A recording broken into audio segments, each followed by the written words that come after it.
there, and welcome to another Dave Does. Today we are doing a Patreon request. That's where one of my $10 Patreons gets to pick 3 songs every single month.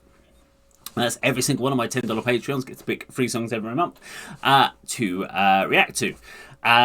So today we're checking out Story of the Year and the Song of the Antidote.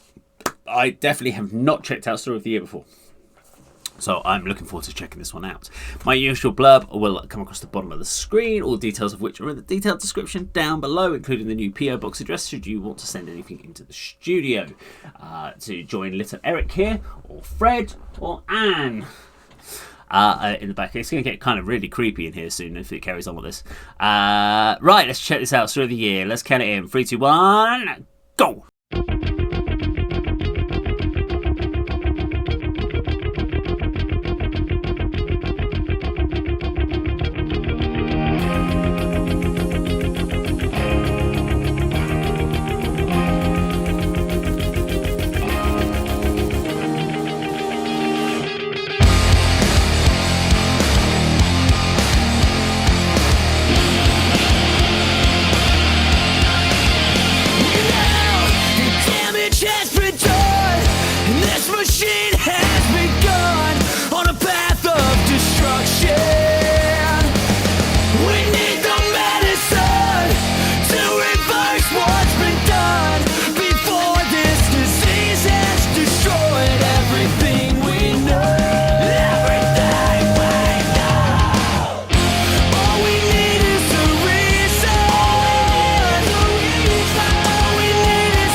Okay, Story of the Year and The Antidote. Very cool song. I really liked that one. It was very hooky, very catchy, great vocals, great layering of the vocals. It's a very well produced song.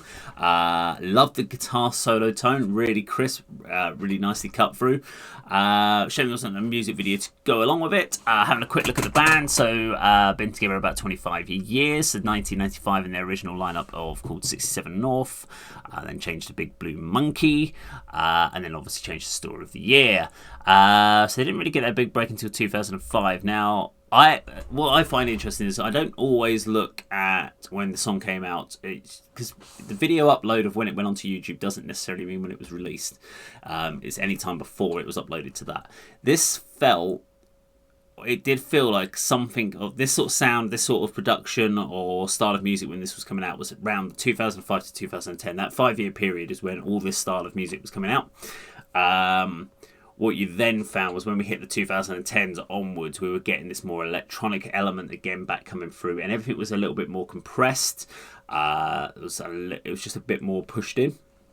What we were getting in the early 2000s to 2005 was we were getting the end of new metal. We were getting a lot more of the grungier hard rock stuff, not grunge, but the sorts of looser hard rock stuff. And then 2005 to 2010, we were getting more of the mix again of the harder tones. We were getting the Gentin was coming along more. We're getting a lot more of the hardcore bands. We were still getting the two vocalists, rock, metal vocal and clean vocals, with the big choruses and stuff like that. So there's kind of different eras of rock music of what was popular at certain times within I'm going roughly 5 years, because it actually changes roughly every about 3 years, it seemed to be. And then since 2010, I haven't seen a massive evolution, but then I haven't kept my ear to the ground as far as like latest bands coming out, apart from what gets thrown to me on YouTube requests. But I would say, yeah, I'm definitely hearing that sort of transition. But I would have put this somewhere in that area. Now, it was put up here on 2008, so it's going to be pre that. So it's somewhere around 2008, 2007 probably. But very cool. Thoroughly enjoyed checking them out. I'll definitely be checking them out again in the future. Great production tone. I thought that was really good.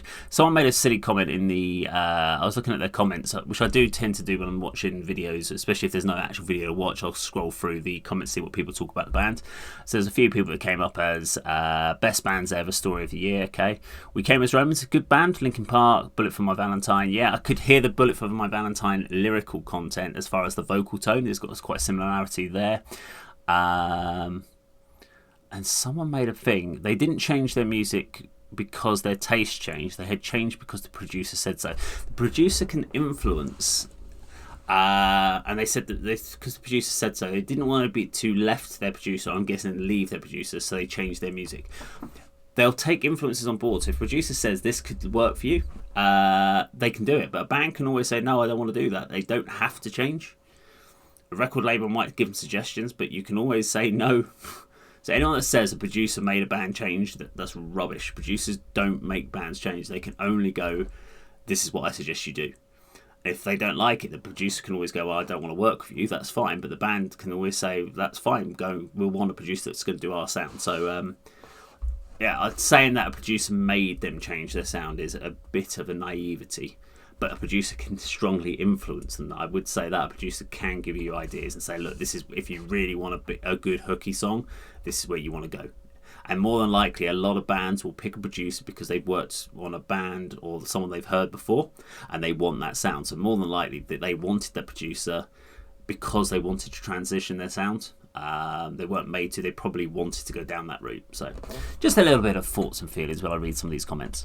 Anyway, if you like the video, please do subscribe, click the bell icon, like and share. And that, of course, is how Dave does it.